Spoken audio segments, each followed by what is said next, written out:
દક્ષિણ ગુજરાતના પશુપાલકો ફક્ત 100 રૂપિયામાં ગાય અને ભેંસનો વીમો ઉતરાવી શકશે.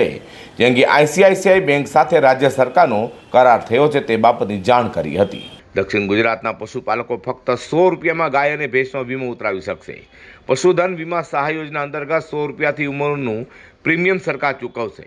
આ પશુ વીમામાં ગાય ભેંસના આકસ્મિક મોતના કિસ્સામાં પશુપાલકોને 40,000 રૂપિયા સુધી મળશે.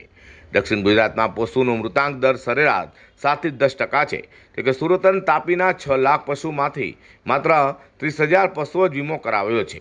રાજ્ય સરકાર દ્વારા પશુ વીમા માટે આઈસીઆઈસીઆઈ બેંક સાથે કરાર કરાયો છે. જેમ કે ખેડૂત આગેવાન વધુ માહિતી આપી હતી.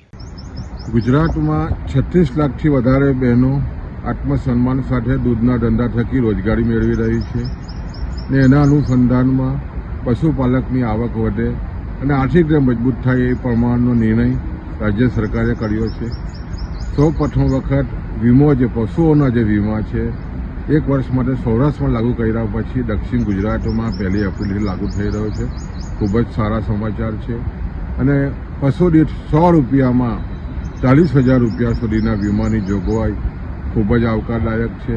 અગાઉ સુમૂલ ડેરી અમે જે વીમો લેતા હતા એમાં લગભગ વર્ષનું પ્રીમિયમ 4,300 રૂપિયા હતું ને 100 રૂપિયામાં માત્ર જ્યારે વીમા લેવાની વાત થઈ અને પોર્ટલ મારફત આ વીમાની વાત છે ત્યારે ખૂબ જ આનંદદાયક સમાચાર છે.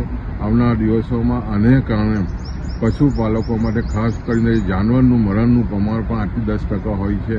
એવા સમયે જાનવર માટેની જે વીમો છે એને કારણે પશુપાલકોને ખૂબ જ મોટો ફાયદો થવાનો છે અને માત્ર 100 રૂપિયામાં જ્યારે 40,000નો વીમો હોય સ્વાભાવિક છે ખૂબ જ આવકારદાયક નિર્ણય રાજ્ય સરકારે કર્યો છે.